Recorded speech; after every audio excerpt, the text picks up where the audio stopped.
E aí, pessoal do Terra Negra, tudo bom? Professor Juninho, o único apresentador que começa de dentro do carro, não é isso aí? Mas vamos lá, estamos de frente para o Oceano Pacífico no Chile. E a ideia agora é fazer uma abordagem sobre os aspectos físicos e também aspectos econômicos desse oceano.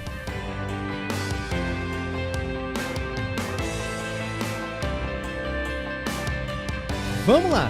No que diz respeito à economia dessa gigantesca área aqui. Lembrando que estamos no Chile. O que acontece? Lá no século XV, o Oceano Atlântico começa a se tornar o principal oceano do mundo. Antes disso, o Mediterrâneo tinha uma grande importância, com destaque para países, obviamente, banhados por essa região. Itália, Grécia e países do norte do continente africano, banhados pelo Mediterrâneo, viabilizavam amplamente a economia nessa área. Depois, no decorrer da história, lá no século XV, inicia-se a hegemonia do Oceano Atlântico. A gente vai traçar um histórico aqui bem bacana.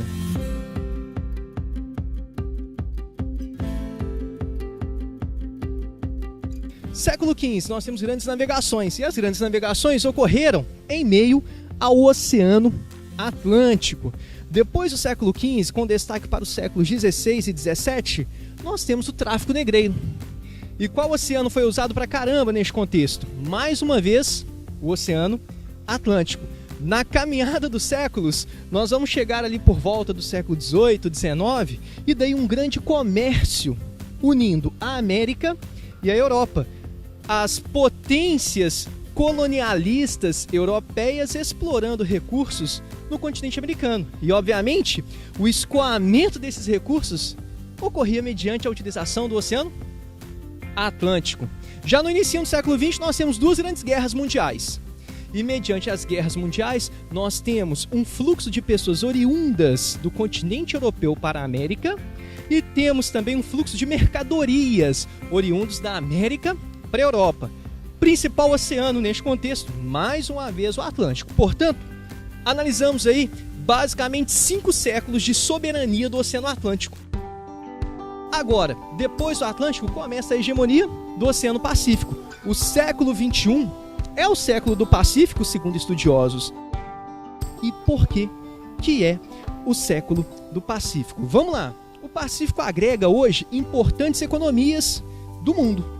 Primeiro, a gente tem que destacar Estados Unidos. Opa, professor, como assim Estados Unidos? A costa oeste dos Estados Unidos, grande área produtora de tecnologia, tem saída para o Pacífico. Então, agrega uma grande economia produtora de tecnologia. Além disso, nós temos o Japão. O Japão, que é um forte produtor de tecnologia e também está no Oceano Pacífico. Destacamos 2 áreas produtoras de tecnologia, mas não é só isso. Nós temos também áreas produtoras de bens de consumo. Vamos lá. A China tem saída para o Oceano Pacífico e, tendo saída para o Oceano Pacífico, vai utilizar pra caramba esse oceano. E a China é uma grande produtora de bens de consumo. Lembram lá das zonas econômicas especiais? Pois então, uma posição basicamente portuária, voltada obviamente para o Pacífico. O mundo consome produtos chineses e estes produtos são escoados pelo Pacífico. Além disso, além da China, grande produtora de bens de consumo, nós temos também os tigres asiáticos, como Coreia do Sul, como Taiwan, como Singapura. E estes países também escoam a produção pelo Pacífico. Daí nós já estamos destacando 2 questões muito importantes. Primeiro, produção de tecnologia. Segundo, produção de bens de consumo. E tem o terceiro aspecto, mercado consumidor em ascensão. Como assim mercado consumidor em ascensão? O Pacífico banha regiões extremamente populosas. Para você acessar, por exemplo, a Índia, você tem que passar pelo Pacífico. Para você acessar a China, você passa pelo Pacífico. Portanto, se tem crescimento do mercado consumidor nesta região, nós temos uma área de interesse de várias empresas mundiais. 3 pontos foram destacados: produção de tecnologia, depois produção de bens de consumo. Destaque: os bens de consumo nessa região são produzidos mediante mão de obra muito barata. E terceiro, mercado consumidor em ascensão. Resultado: o Oceano Pacífico é o oceano do século XXI. Torna-se basicamente o interesse de todo grande empresário. todo mundo que quer comprar ou vender alguma coisa acaba acessando o Oceano Pacífico. Não é à toa que nos últimos anos nós tivemos a constituição de um bloco chamado Transpacífico. Esse bloco foi criado sobretudo pelo interesse do governo Obama. E qual que é o interesse do governo Obama ao criar um bloco que agrega mais de 10 países? Fazer frente à forte interferência chinesa na região. A China, que já é a segunda maior economia do mundo, vai ganhando espaço nessa área que torna-se geoestratégica, que torna-se importantíssima do ponto de vista econômico. O Chile é um país que faz parte do Transpacífico, está nessa realidade, banhado, melhor dizendo, por essa imensidão oceânica. Aí vem uma análise muito interessante que pode ser bastante pertinente para os vestibulares. O Brasil é um país voltado para o Atlântico. Portanto, tem um aspecto do ponto de vista econômico negativo, quando o Pacífico vem se tornando o oceano do século XXI. Nós não temos saída para este oceano. Aí você vai pensar, pô, professor, mas podemos viabilizar, a saída para o Oceano Pacífico? Podemos, só que entre Brasil e o Oceano Pacífico nós temos uma área de dobramento moderno. Um acidente geográfico, áreas extremamente elevadas que dificultam o acesso, o escoamento da nossa produção em direção a esse oceano.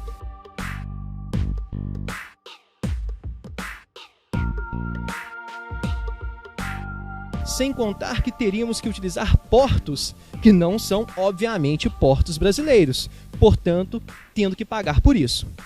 Basicamente, do ponto de vista econômico, você tem que ter este conhecimento, saber da emergência de um bloco econômico na região com forte influência norte-americana em detrimento de uma tentativa de expansão chinesa, dessa dinâmica brasileira de não saída para essa área e da ascensão econômica dessa região. É isso aí, essa foi a abordagem econômica sobre essa imensidão do Oceano Pacífico. Um abraço. Salve, salve, Terra Negra, Vitinho aqui com vocês. Estamos aqui no Oceano Pacífico e realmente no Oceano Pacífico. E por um acaso, você sabe qual é a relação do Oceano Pacífico com o clima mundial? Pois é, acompanha aqui o nosso vídeo que a gente vai explicar isso direitinho para vocês. Olha só, o Oceano Pacífico é a maior massa hídrica do planeta Terra. Uma gigantesca extensão oceânica que abraça principalmente, aí você tem os continentes americano, asiático e também a Oceania. É importante dizer o seguinte: quanto maior a temperatura dessa água, maior vai ser a velocidade de transferência de alguns gases para a atmosfera. Como assim, professor? Olha só, a temperatura da água está conectada com a solubilidade de gases. Vamos pegar um exemplo muito simples. A Coca-Cola.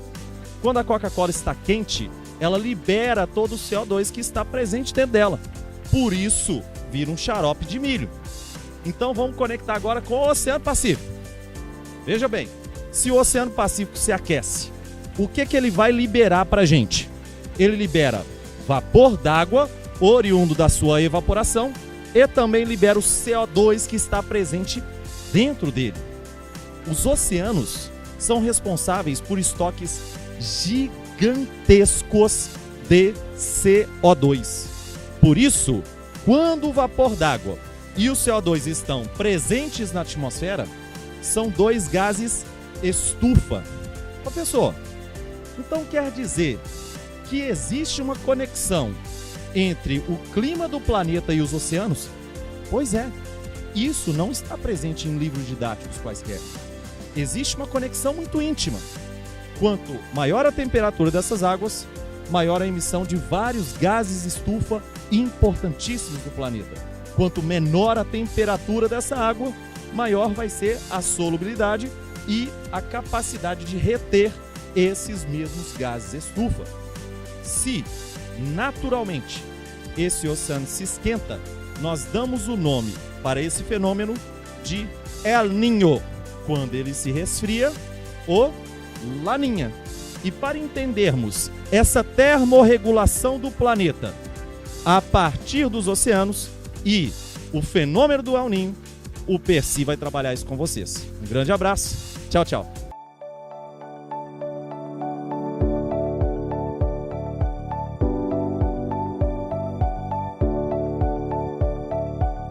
Salve, salve, Terra Negra! Tudo bem? Estamos aqui no Oceano Pacífico e dessa vez para trabalharmos com a anomalia climática conhecida como El Niño.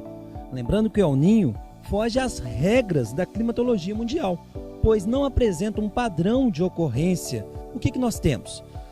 A situação do Pacífico normalmente, principalmente na costa peruana e na costa chilena, na qual nós nos encontramos, é a seguinte: uma corrente marítima fria, chamada corrente de Humboldt, ou do Peru, proveniente do sul da América do Sul, próximo à Antártida. Ao chegar nessa área, ela alcança as porções superiores, num processo conhecido como ressurgência. Aqui, nesse oceano, nós temos a interação entre a atmosfera e as águas oceânicas, uma célula conhecida como célula de Walker. Os ventos sopram desta costa em direção à Ásia, próxima à Indonésia. Aqui, ao se deslocar em direção à Ásia, empurram as águas quentes do Oceano Pacífico lá para a Ásia. Ao provocar esse deslocamento, possibilita a ascensão das águas frias, conhecido como ressurgência. Em anos de El Niño, e a ciência não consegue explicar o porquê, esses ventos param de soprar. A interação oceânica atmosférica não ocorre mais, mantendo as águas quentes próximas a essas regiões. Aí teremos problema. Por quê? Tradicionalmente, são áreas mais secas e com grande piscosidade. Entretanto, em ano de El Niño, essas águas aquecidas vão promover chuvas, principalmente no litoral peruano. Imagine você uma cidade do tamanho de Lima, preparada para 90, 100 milímetros por ano, de repente 3.000 milímetros. A tragédia é iminente. E do ponto de vista econômico, a atividade pesqueira, que a gente vê aqui, bem delimitada, vai quase a zero. Quando a gente fala de El Niño, aquecimento anormal das águas do Pacífico, vale a pena destacar essas duas consequências aqui: a redução da pesca e o aumento da pluviosidade. Aí você vira e me pergunta: e no Brasil, o que ele provoca? Bem, segundo alguns estudos, porque o conceito não é consolidado, ele tem colaborado para intensificar as secas lá no sertão nordestino e também a intensificação de chuvas no sul do Brasil. Devemos ressaltar que é uma anomalia climática não totalmente conhecida pela ciência, ou seja, temos uma grande lacuna aí no campo científico. Agora, o contrário de tudo isso que nós falamos sobre El Niño é um fenômeno conhecido como La Niña, que é o resfriamento das águas superficiais do Pacífico, consequentemente intensificando a aridez da região, que já é forte, fica um pouco mais forte, e a piscosidade mais elevada. Entretanto, no Brasil teremos outras consequências, como as possíveis chuvas lá no sertão e secas mais rigorosas no sul do Brasil. É isso aí, um abraço!